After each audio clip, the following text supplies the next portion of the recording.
नमस्कार दोस्तों, जय माता दी। अगली युद्ध कांड रामायण में आप सबका स्वागत है। पिछली युद्ध कांड में श्री राम ने 10 सिर काट दिए रावण के, फिर भी उसका कुछ नहीं बिगड़ पाया। सभी देवतागण चिंतित होकर ब्रह्मा जी के पास जाकर पूछते हैं कि आखिर श्री राम ये कर क्या रहे हैं, बार बार उसका गला क्यों काट रहे हैं, उसके हृदय पर बाण क्यों नहीं चला रहे हैं। तब ब्रह्मा जी ने बताया कि रावण के हृदय में सीता जी का वास है, इसीलिए श्री राम उसके हृदय पर वार नहीं कर रहे हैं। वो बस एक ताक की प्रतीक्षा में है कि जब रावण विचलित होगा तब वो बाण चलाएंगे। जैसे वो विचलित होगा तो उसका जो ध्यान है वो सीता जी की तरफ से हट जाएगा, तब उसकी मृत्यु होगी।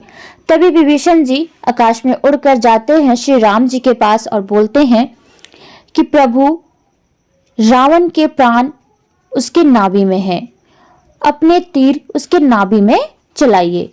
यह सुनकर श्री राम उसे मारने को तैयार होते हैं। तभी जो इंद्र के सारथी मातली होते हैं वो बोलते हैं कि प्रभु श्री राम, आप असीमित शक्तियों को क्यों भूल गए हैं? राक्षस राज के विनाश की घड़ी आ गई है, आप दिव्य ब्रह्मास्त्र का प्रयोग क्यों नहीं करते?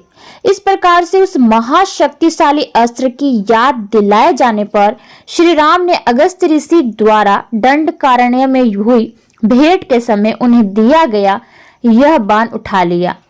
इस बाण को स्वयं ब्रह्मा जी ने इंद्र के प्रयोग के लिए सृजित किया था और बाद में यह बाण उपहार स्वरूप अगस्त्य ऋषि को दे दिया गया था। उस दिव्य बाण के फर गरुड़ ने दिए थे और इसके तीक्ष्ण सिर में अग्निदेव और सूर्य देव की सम्मिलित शक्ति निहित थी। मेरु पर्वत और महेंद्र पर्वत ने अपना गुरुत्व उस बाण में भार जोड़ा था और इसका दंड सूक्ष्म आकाशीय तत्वों से बना था। यह ब्रह्मास्त्र सर्वशक्तिशाली और अपराजेय था और इसका प्रचंड तेज स्वयं सूर्य के उज्जवल प्रकाश के समान था।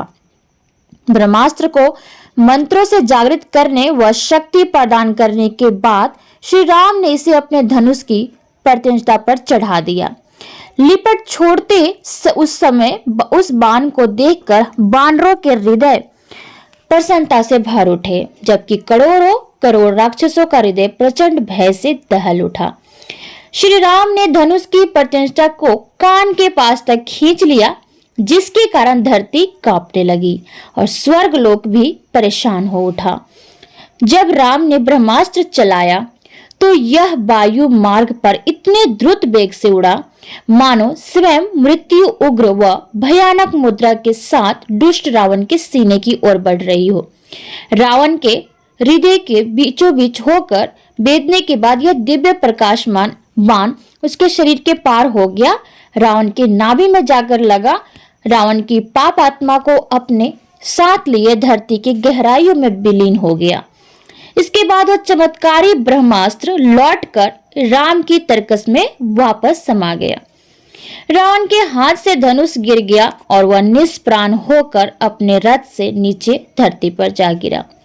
यह देखकर वानर योद्धागण अद्भुत आध्यात्मिक आनंद से भर उठे और श्री राम के विजय की गर्जन स्वर में घोषणा करते हुए प्राण बचाकर भागते राक्षसों पर आक्रमण करने लगे। आकाश लोक पर स्थित देवतागण साधु साधु कहकर चिल्ला उठे और उन्होंने राम के रथ को फूलों की वर्षा करके फूलों से ढक दिया और अपने दिव्य ढोल नगारे बजाने लगे। रावण की मृत्यु से देवताओं और महान ऋषियों को अंततः राहत और अपार मानसिक शांति मिली, जिसका बहुत लंबे समय से वे आनंद नहीं उठा सकते थे। ठंडी और सुगंधित हवा के मंद मंद झोंके प्रवाहित होने लगे और सूर्य ने बहुत कोमलता से अपनी किरणें बिखेरने आरंभ की, जिसके कारण चारों ओर प्रसन्नता का वास प्रतीत होने लगा। भगवान राम को साधुवाद देने आने वाले में सुग्रीव, अंगद, विभीषण व लक्ष्मण सबसे पहले लोग थे, परंतु जब विभीषण ने अपने बड़े भाई को धरती पर मृत पड़ा देखा तो वह अत्यधिक दुख से भरकर रोने लगा। इस बीच रावण की मृत्यु का समाचार राजमहल के भीतरी कक्षों तक पहुंच चुका था। तो मिलते हैं इसकी अगली युद्धकांड में कि रावण की पत्नियों का क्या हुआ, विभीषण को किस तरह से उनका राजपाट मिला। तब तक के लिए आज्ञा दीजिए। धन्यवाद।